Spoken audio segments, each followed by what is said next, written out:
¿Y si te dijera que el desastre marítimo más famoso de la historia podría haber sido algo más que un simple accidente? La madrugada del 15 de abril de 1912, a las 2:20 de la mañana, el océano Atlántico se tragó al barco más grande jamás construido. Más de 1.500 almas desaparecieron en las gélidas aguas del Atlántico Norte. Pero lo que realmente hace que esta tragedia sea tan inquietante no es solo la magnitud de las pérdidas humanas, sino las extrañas circunstancias que rodearon ese fatídico viaje. Durante más de un siglo, hemos aceptado la versión oficial, un iceberg, una noche sin luna y una serie de errores humanos. Pero hay quienes sostienen que la verdad es mucho más oscura, que detrás del brillo y el glamour de aquel viaje inaugural se escondían secretos financieros, rivalidades empresariales y quizás un plan deliberado. Hoy vamos a sumergirnos en las profundidades de esta historia. Vamos a explorar no solo lo que sucedió aquella noche, sino también lo que pudo haber estado ocurriendo en las sombras. Para entender realmente lo que sucedió, necesitamos retroceder unos años. Corrían los primeros años del siglo XX y el mundo estaba experimentando una transformación sin precedentes. Estados Unidos emergía como una superpotencia económica, impulsada por la fuerza imparable de la revolución industrial. Las fábricas se multiplicaban, las ciudades crecían a ritmo vertiginoso y el capitalismo salvaje generaba fortunas monumentales de la noche a la mañana. Pero esta era de prosperidad también trajo consigo una competencia feroz. No solo se trataba de producir más o de innovar tecnológicamente, se trataba de demostrar supremacía, demostrarle al mundo quién mandaba. Y una de las arenas más visibles de esta batalla por el prestigio era el transporte transatlántico. En aquella época, los aviones comerciales eran apenas un sueño distante. Si querías cruzar el océano, solo tenías una opción: el barco. Los viajes entre Europa y América se habían convertido en algo fundamental. Millones de inmigrantes buscaban una nueva vida en el Nuevo Mundo. Empresarios viajaban constantemente entre continentes cerrando negocios. Las élites sociales se desplazaban entre sus propiedades en diferentes países. Y en medio de todo esto, las compañías navieras veían una oportunidad de oro. No solo transportaban personas, transportaban sueños, ambiciones y, por supuesto, enormes cantidades de dinero. Los británicos dominaban este mercado. Habían construido barcos espectaculares como el Lusitania y el Mauretania, embarcaciones que combinaban velocidad, lujo y tecnología de punta. Pero entonces apareció en escena un hombre que cambiaría las reglas del juego: John Pierpont Morgan, mejor conocido como J.P. Morgan. Este magnate estadounidense no era cualquier empresario. Era probablemente el hombre más poderoso de América, un titán financiero cuya influencia llegaba a cada rincón de la economía estadounidense. Morgan tenía una visión ambiciosa. No se conformaba con competir en el mercado transatlántico, quería dominarlo por completo. Su estrategia fue brillante y despiadada. En lugar de construir una compañía naviera desde cero, simplemente compró las que ya existían. Adquirió White Star Line, una de las empresas británicas más prestigiosas, y la integró a su imperio corporativo, pero no se detuvo ahí. Creó un verdadero monopolio, absorbiendo compañía tras compañía, ruta tras ruta, y para consolidar este dominio, Morgan ordenó la construcción de 3 barcos que cambiarían la historia: el Olympic, el Titanic y el Britannic. Estos no serían barcos ordinarios, serían palacios flotantes, maravillas de la ingeniería que dejarían obsoleto todo lo construido anteriormente. El plan era simple pero efectivo: ofrecer el mejor servicio, la mayor velocidad el máximo lujo, y así atraer tanto a los millonarios como a los inmigrantes que cruzaban el océano. El primero en completarse fue el Olympic. Cuando se botó al agua en 1910, se convirtió inmediatamente en el barco más grande del mundo. Con sus 269 metros de largo y más de 45.000 toneladas de peso, era un gigante absoluto. Pero el verdadero orgullo de Morgan sería el segundo barco de la serie, el Titanic. Este no solo iba a ser más grande que su hermano mayor, sino más lujoso, más impresionante, más perfecto. La construcción del Titanic comenzó en los astilleros de Harland and Wolff, en Belfast, Irlanda. Durante más de 2 años, miles de trabajadores se esforzaron día y noche para dar vida a este coloso de acero. El diseño era revolucionario para su época. El barco contaba con 16 compartimentos herméticos en su casco. La teoría era simple. Si el barco sufría algún daño y el agua comenzaba a entrar, estos compartimentos se cerrarían automáticamente, conteniendo la inundación en esa sección específica y evitando que se propagara al resto del barco. Los ingenieros calcularon que incluso si 4 de estos compartimentos se inundaban completamente, el Titanic seguiría flotando sin problemas. Esta característica de diseño generó una confianza casi ciega en la indestructibilidad del barco. La prensa comenzó a llamarlo el barco que ni Dios puede hundir. Las revistas técnicas alababan su ingeniería avanzada. Los periódicos populares lo presentaban como el triunfo definitivo del hombre sobre la naturaleza. Pero había un problema que muy pocos notaron en ese momento. A pesar de toda esta tecnología de vanguardia, a pesar de los millones invertidos en lujo y diseño, el Titanic tenía una deficiencia crítica: botes salvavidas. El barco podía transportar a más de 3.200 personas, considerando pasajeros y tripulación, pero solo contaba con 20 botes salvavidas con capacidad total para aproximadamente 1.178 personas. Más de 2.000 seres humanos no tendrían un lugar si algo salía mal. ¿Por qué esta negligencia tan obvia? La respuesta oficial era que los botes salvavidas no eran realmente necesarios. Después de todo, el Titanic era insumergible. Los botes solo servían para transferir pasajeros a barcos de rescate en caso de alguna emergencia menor. Además, demasiados botes en la cubierta arruinarían la estética del diseño y ocuparían espacio valioso que podía usarse para pasear. Sí, leíste bien. La apariencia y la comodidad se priorizaron sobre la seguridad de los pasajeros. Pero hay quienes sugieren motivos más oscuros. Algunos teóricos de la conspiración argumentan que esta falta de botes salvavidas no fue un descuido, sino algo intencional, parte de un plan más amplio. Pero de eso hablaremos más adelante. Finalmente, en abril de 1912, el momento había llegado.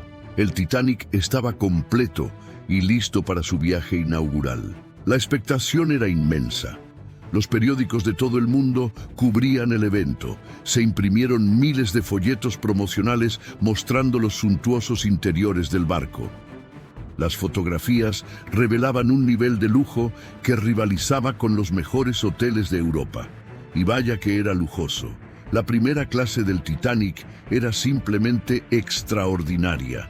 Había un gimnasio completamente equipado, una piscina cubierta con agua salada calentada, baños turcos al estilo oriental, un salón de lectura y escritura, una biblioteca y hasta una cancha de squash. El comedor de primera clase era una obra maestra de la decoración eduardiana, con paneles de roble tallado, arañas de cristal y capacidad para más de 500 comensales.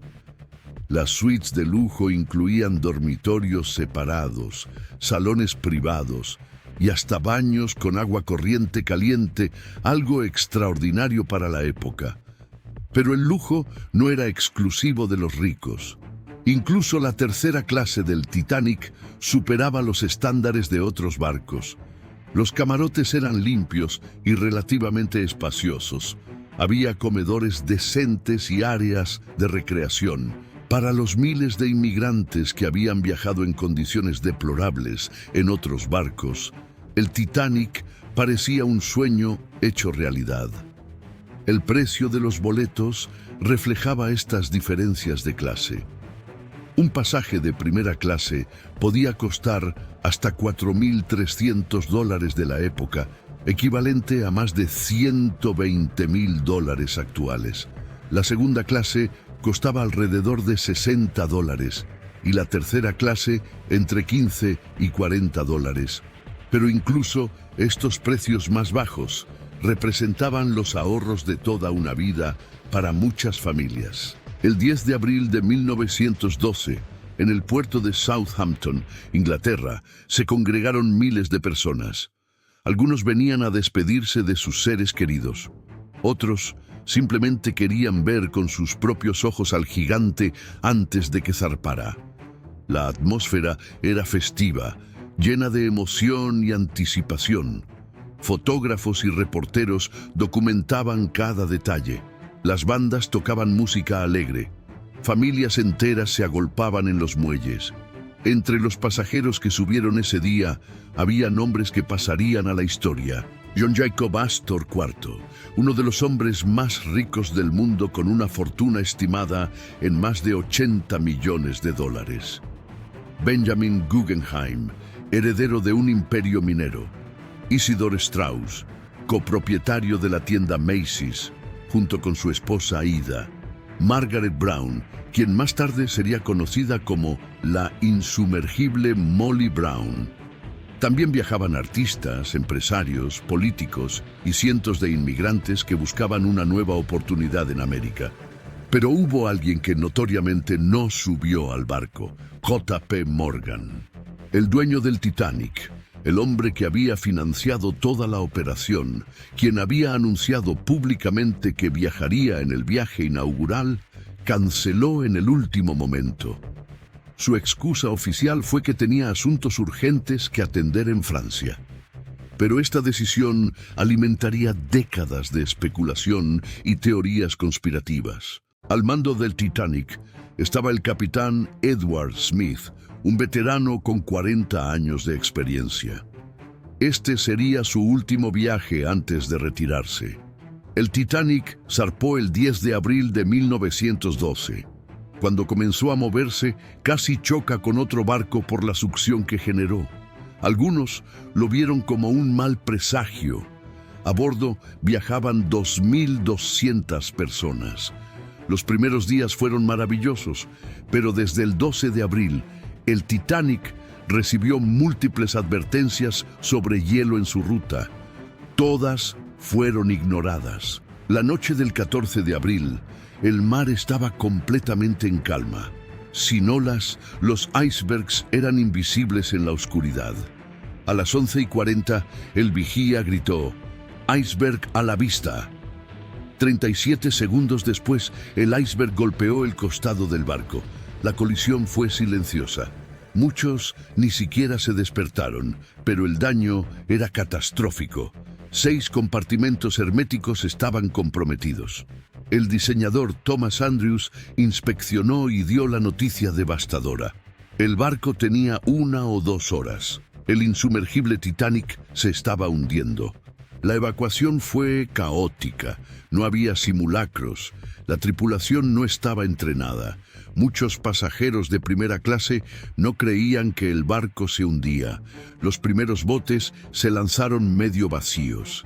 En la tercera clase, las puertas estaban cerradas con llave. Solo el 25% de tercera clase sobrevivió, comparado con el 62% de primera clase. La banda continuó tocando hasta el final. Ninguno sobrevivió. Surgieron historias conmovedoras. Isidor Straus se negó a subir mientras hubiera mujeres y niños a bordo. Su esposa, Ida, rechazó salvarse sin él. «Donde tú vas, yo voy». Fueron vistos por última vez tomados de la mano. Benjamin Guggenheim se vistió con su mejor traje. Estamos preparados para hundirnos como caballeros. John Jacob Astor ayudó a su esposa embarazada a subir a un bote. A él se le negó el acceso. La veré en Nueva York, fueron sus últimas palabras. A las 2:05, el último bote dejó el Titanic. 1.500 personas quedaban a bordo. A las 2:17, las luces se apagaron. Con un rugido aterrador, el casco se partió en dos. La proa se hundió inmediatamente. La popa flotó vertical antes de deslizarse bajo las olas a las 2:20. Más de 1.000 personas cayeron al agua helada a -2 grados. Solo un bote regresó. De más de 1.000 en el agua, solo 6 fueron rescatadas vivas. El Carpathia llegó 2 horas después y rescató a 705 sobrevivientes. El 18 de abril llegaron a Nueva York. Miles esperaban en los muelles. Algunos encontraron a sus familiares. Otros recibieron la peor noticia. El dolor se extendió por todo el mundo. Primero, no había habido ningún simulacro de evacuación. La tripulación no estaba entrenada en cómo cargar y bajar los botes de manera eficiente. Segundo, muchos pasajeros, especialmente los de primera clase, se negaban a creer que el barco realmente se estaba hundiendo. Era el Titanic. Era insumergible. Muchos preferían quedarse en el calor de sus camarotes que salir al frío de la noche. Tercero, la orden inicial era mujeres y niños primero. Pero algunos oficiales lo interpretaron como mujeres y niños solamente, rechazando a hombres incluso cuando había espacio en los botes. El resultado fue que muchos de los primeros botes salvavidas se lanzaron con apenas la mitad de su capacidad. El bote número 1 tenía capacidad para 40 personas, pero se lanzó con solo 12. El bote número 7 se lanzó con 28 personas cuando podía llevar 65. Esta ineficiencia condenó a cientos de personas que podrían haberse salvado.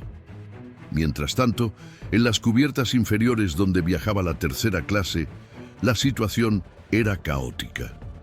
Las puertas que separaban la tercera clase de las áreas superiores estaban cerradas, supuestamente por regulaciones de inmigración. Los pasajeros de tercera clase tenían que navegar por un laberinto de corredores, escaleras y puertas cerradas para llegar a las cubiertas de botes. Muchos no hablaban inglés y no entendían las instrucciones. Algunos miembros de la tripulación intentaron ayudarlos, pero otros los bloqueaban activamente. La banda del barco, dirigida por Wallace Hartley, continuó tocando música encubierta para calmar a los pasajeros. Esta imagen de músicos tocando mientras el barco se hundía se ha convertido en uno de los símbolos más poderosos de la tragedia. Ninguno de los músicos sobrevivió. A medida que pasaban los minutos, el pánico comenzó a apoderarse del barco. La proa del Titanic se hundía cada vez más. El agua ya había alcanzado la cubierta del puente. Los botes salvavidas se acababan. Miles de personas todavía estaban a bordo y todos sabían que no había suficientes botes. Algunos hombres intentaron desesperadamente subir a los últimos botes. Los oficiales dispararon armas al aire para mantener el orden. Se produjeron escenas de caos absoluto.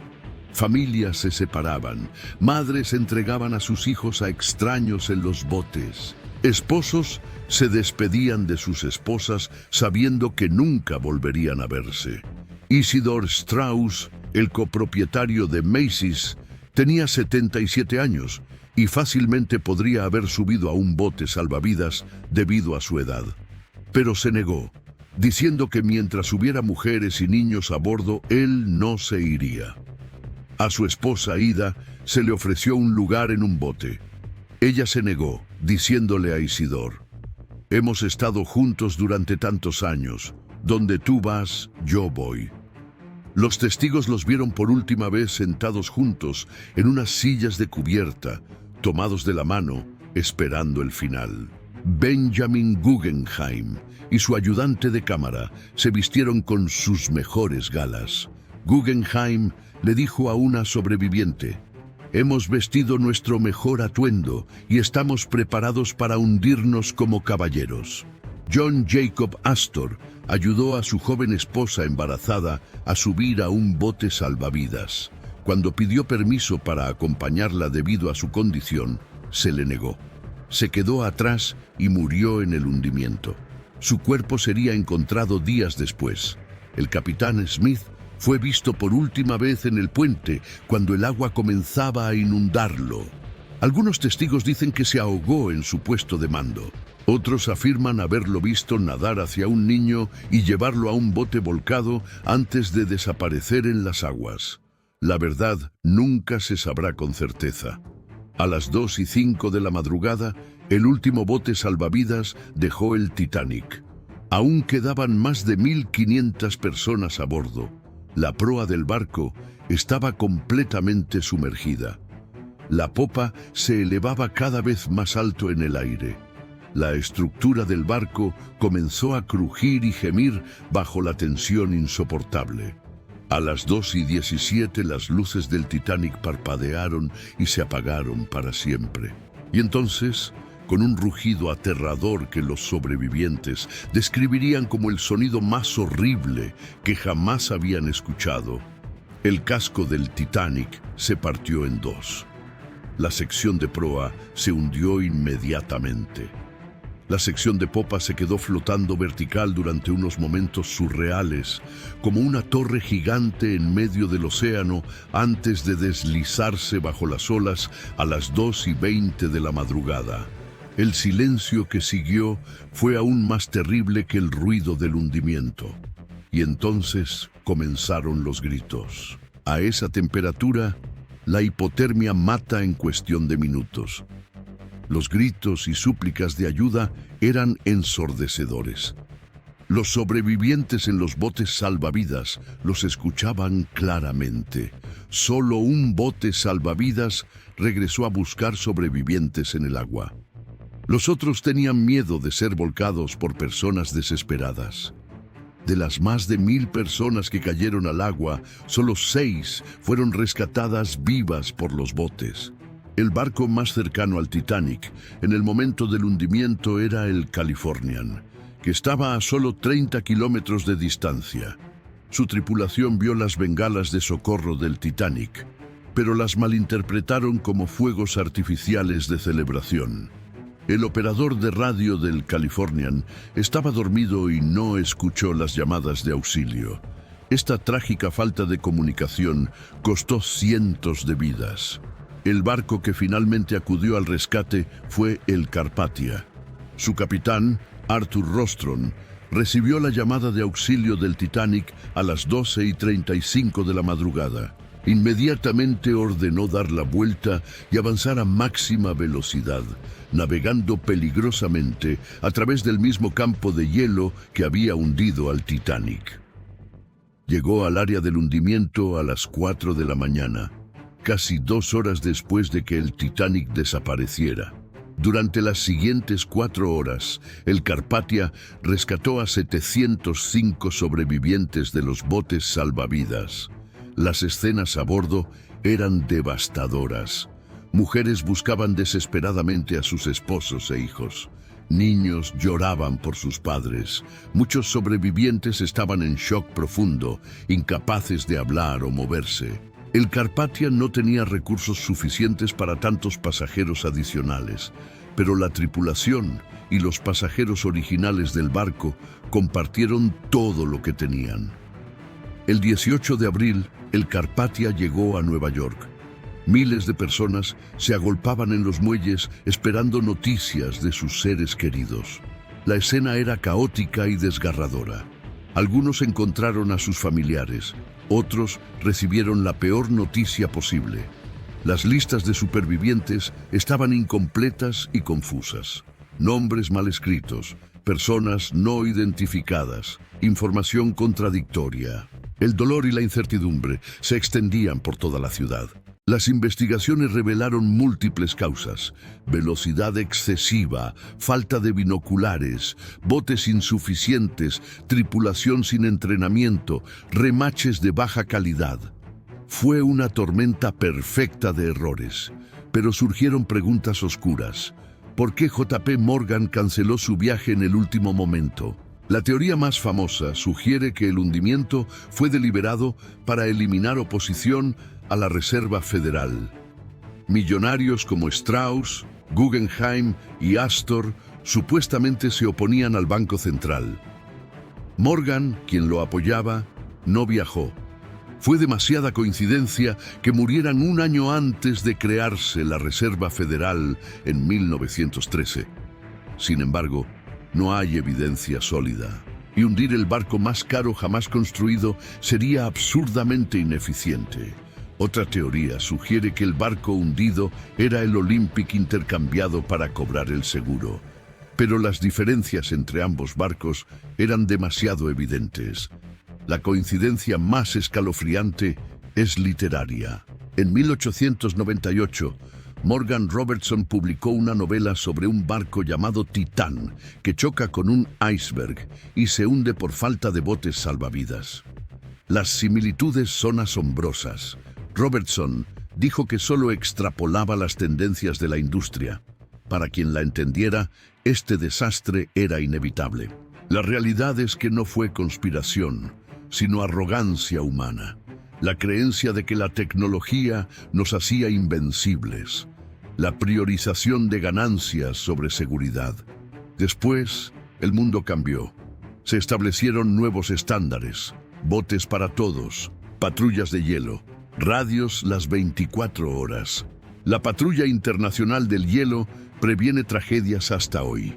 No ha habido muertes por icebergs desde entonces. Los restos permanecieron perdidos 70 años. En 1985, Robert Ballard los localizó a 4.000 metros de profundidad, partidos en dos. En pocas décadas habrán desaparecido completamente. Miles de artefactos recuperados cuentan historias de vidas interrumpidas. Los monumentos más conmovedores son las historias humanas. La tumba de los Strauss dice: las muchas aguas no podrán apagar el amor. Nueva York renombró un parque en su honor. Molly Brown tomó control de su bote y ayudó a todos, ganándose el apodo de la insumergible. Wallace Hartley murió con su violín atado al cuerpo. 1000 personas asistieron a su funeral. El Titanic es más que un desastre. Es un símbolo de la condición humana, arrogancia de creer que somos invencibles, tragedia de las divisiones de clase, poder del amor y el sacrificio. La película de Cameron de 1997 introdujo la tragedia a una nueva generación, ganando 11 Oscars. Más de un siglo después, sigue fascinándonos. Vemos las mejores y peores cualidades de la humanidad: innovación brillante con negligencia fatal, heroísmo con cobardía, amor con egoísmo.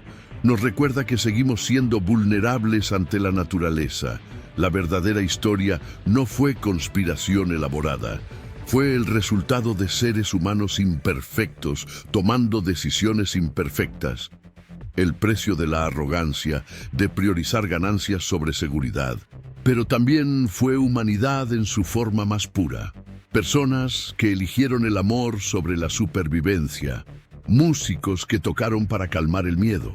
Hombres que cedieron sus lugares. Extraños que se convirtieron en héroes. El Titanic ya no existe. Sus restos se desintegran en el fondo del mar. Pronto no quedará nada físico, pero su historia y lecciones permanecerán para siempre. Mientras construyamos barcos y soñemos sueños imposibles, el Titanic será recordado, no solo como el barco que se hundió, sino como el espejo donde vemos nuestra propia humanidad, con todas sus virtudes y defectos. Esa es la verdadera historia detrás del hundimiento del Titanic.